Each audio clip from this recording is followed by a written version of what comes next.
नमस्कार, आप देख रहे हैं हिंदुस्तान प्राइम टाइम। मैं हूं आपके साथ आयशा। आइए रुक करते हैं आज की ताजा खबरों की। उत्तराखंड में अंकिता भंडारी हत्याकांड में नए खुलासे के बाद मामला फिर गर्म हो गया है। हाल में वायरल हुए वीडियो में टीवी अभिनेत्री उर्मिला सनावर और उनके कथित पति का नाम सामने आने पर एफआईआर दर्ज हुई है, जिसके बाद लोगों में आक्रोश बढ़ गया है। कांग्रेस ने भाजपा के उत्तराखंड प्रभारी दुष्यंत गौतम के नाम का जिक्र होने को गंभीर बताते हुए सड़कों पर प्रदर्शन किया है और पीड़िता को न्याय दिलाने की मांग तेज हुई है। बॉलीवुड के दिग्गज अभिनेता और नेता शत्रुघ्न सिन्हा को आईटी अवार्ड्स में स्क्रॉल ऑफ ऑनर सम्मान से नवाजा गया। मनोरंजन जगत में उनके लंबे और प्रभावशाली योगदान को देखते हुए ये सम्मान उन्हें प्रदान किया गया और समारोह में उनके परिवार और प्रशंसकों ने इस उपलब्धि पर खुशी जताई। देश दुनिया में आज क्रिसमस का पर्व श्रद्धा और उत्साह के साथ मनाया गया। चर्चों में प्रार्थना सभाएं हुई, लोग एक दूसरे को शुभकामनाएं देते नजर आए और ये त्योहार परंपराओं और आस्था का सुंदर संगम दिखा। शहरों में क्रिसमस ट्री, कैरल और रोशनी से माहौल उत्सव में रहा।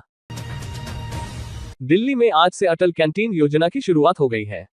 इस योजना के तहत गरीब व जरूरतमंदों को मात्र 5 रुपये में भोजन उपलब्ध कराया जाएगा।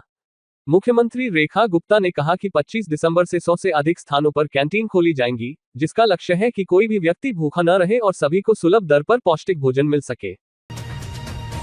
इसरो ने आज इतिहास रचते हुए 6100 किलो वजनी अमेरिकी ब्लूबर्ड ब्लॉक 2 संचार सैटेलाइट को LVM-3M6 रॉकेट से सफलतापूर्वक लॉन्च किया। यह इसरो का अब तक का सबसे भारी वाणिज्यिक सैटेलाइट मिशन है, जिसने भारत की वैश्विक स्पेस मार्केट में क्षमता और प्रतिष्ठा को और मजबूत किया है। पश्चिम बंगाल में पेट्रोल बम हमले की घटना से तनाव बढ़ गया है। धमाके में एक व्यक्ति के शरीर के चिथड़े उड़ गए और माहौल तनावपूर्ण बना हुआ है। पुलिस जांच में जुटी है और हमलावरों की तलाश तेज कर दी गई है। राज्य की कानून व्यवस्था पर एक बार फिर सवाल उठने लगे हैं। महाराष्ट्र में 20 साल बाद ठाकरे बंधु एक साथ दिखाई दिए, जिससे राजनीतिक हलकों में हलचल तेज हो गई है। इस मुलाकात को ऐतिहासिक बताया जा रहा है और समर्थकों में नए सियासी समीकरणों को लेकर चर्चा तेज है। दिल्ली स्टार अवार्ड कार्यक्रम में अभिनेत्री अमीषा पटेल ने अपनी मौजूदगी से कार्यक्रम में रौनक भर दी। वहीं मुख्यमंत्री रेखा गुप्ता ने कई कलाकारों और हस्तियों को सम्मानित किया, जिससे यह अवार्ड नाइट यादगार बन गई। भारत ज्ञान समिति का 37वां स्थापना दिवस राजकीय आदर्श प्राथमिक विद्यालय बासोट, क्षेत्र भिकियासैन, अल्मोड़ा में मनाया गया। इस अवसर पर प्रथम सत्र में कुमाऊनी हिंदी के कवि साहित्यकार हरि सिंह मनराल जी, नाट्य अकादमी दिल्ली, भारत सरकार में सेवारत तथा दरमोली सल्त निवासी द्वारा एक कहानी और हमारे पारंपरिक नौलों के संबंध में एक कविता सुनाई गई। सभी बच्चों द्वारा मनराल जी की कहानी व कविताओं को ध्यानपूर्वक सुना गया। मनराल जी ने अपनी बात में सभी बच्चों से पहाड़ के गांवों में बाघ, तेंदुआ, सुअर, लंगूर, बंदरों के आतंक से सचेत रहकर अपने को सुरक्षित रखने का निवेदन किया। उन्होंने बच्चों को दिन व रात में कहीं भी अकेले न जाने तथा अपने अभिभावकों या बड़े भाई बहनों के साथ ही जाने की सलाह दी। मनराल जी द्वारा सभी बच्चों को बिस्किट की पैकेटें प्रदान की गईं। कार्यक्रम के द्वितीय सत्र में भारत ज्ञान विज्ञान समिति के जिला सचिव कृपाल सिंह शीला ने समिति के उद्देश्यों के संबंध में विस्तार से जानकारी दी तथा बच्चों को जीवन में वैज्ञानिक दृष्टिकोण अपनाने पर जोर दिया। इस अवसर पर बच्चों ने विज्ञान की हमारे जीवन में उपयोगिता पर अपनी बात रखते हुए विज्ञान के छोटे छोटे प्रयोग प्रदर्शित कर वैज्ञानिक अवधारणाओं को समझा। भारत ज्ञान विज्ञान समिति के स्थापना दिवस के साथ ही भारत के महान गणितज्ञ श्रीनिवासन रामानुजन के जन्मदिन को राष्ट्रीय गणित दिवस के रूप में मनाया गया। गणित में उनके उल्लेखनीय योगदान पर बच्चों ने चित्रकला व भाषण प्रतियोगिताओं में भाग लिया। प्रतिभागी बच्चों में प्रथम, द्वितीय और तृतीय स्थान प्राप्त करने वाले विद्यार्थियों को प्रमाण पत्र व पुरस्कार प्रदान कर सम्मानित किया गया। भाषण प्रतियोगिता में प्रथम स्थान कक्षा 5 के प्रिंस नेगी और द्वितीय स्थान कक्षा 3 के आरुष कड़ाकोटी ने प्राप्त किया। चित्रकला प्रतियोगिता में प्रथम स्थान कक्षा 5 के भागीरथ प्रकाश ने प्राप्त किया। कविता वाचन हेतु नितिन कड़ाकोटी को बच्चों की बाल पत्रिका बाल प्रेरी भेंट की गई। भारत ज्ञान विज्ञान समिति स्थापना दिवस व राष्ट्रीय गणित दिवस कार्यक्रम में सौम्या, खुशी, तनु, दीपिका, गायत्री, करण, दीपक, हर्षित, मोहित और गीता कुमारी ने सक्रिय रूप से प्रतिभाग किया। इस अवसर पर अभिभावक श्री रामदत्त उप्रेती ने भी बच्चों को संबोधित किया। आंगनबाड़ी कार्यकर्ती देवंती देवी भी कार्यक्रम में उपस्थित रही। श्री सनातन धर्म प्रचार समिति अग्रवाल सभा पंजीकृत संस्था द्वारा आज 8वें श्री शिव महापुराण कथा का आयोजन परम पूज्य आचार्य महामाया प्रसाद शास्त्री जी के पावन सानिध्य में किया गया। कथा में शिव परिवार की महिमा, शिव शक्ति के महत्व तथा भक्त और भगवान के प्रेम संबंध से जुड़े पौराणिक प्रसंगों का मनोहारी वर्णन किया गया। श्रोताओं ने मंत्रमुग्ध होकर कथा का आनंद लिया तथा हर हर महादेव के जयकारों से वातावरण भक्तिमय हो उठा।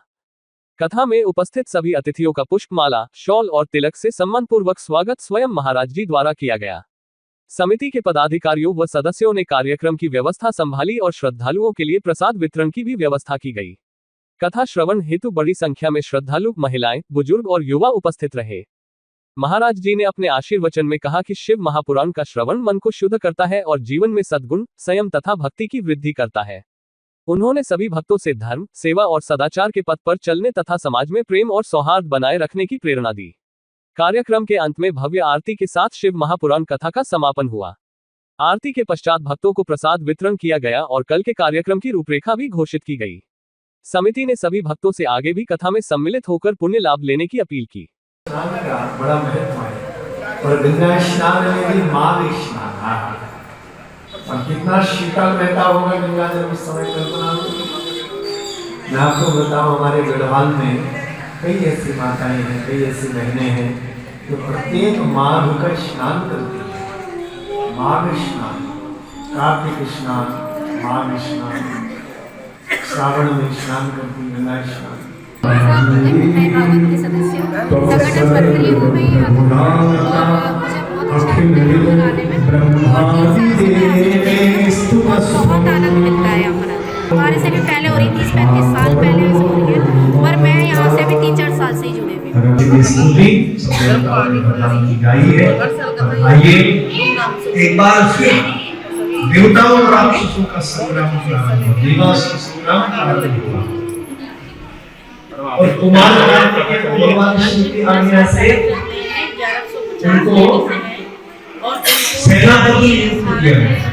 सेनापति देखो, भगवान कार्तिकेय के एक और नाम है जिसको कहते हैं स्कंद। अरे स्कंद का अर्थ होता है भुजन।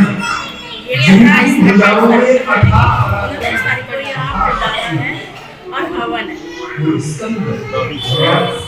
अभी ये 5 दिन की स्कंद नाम रखा था।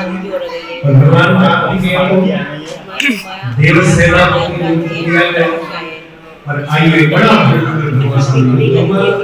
सब देवता राक्षसों को मारने लगे और अंत में खबरों के लिए देखते रहिए हिंदुस्तान प्राइम टाइम।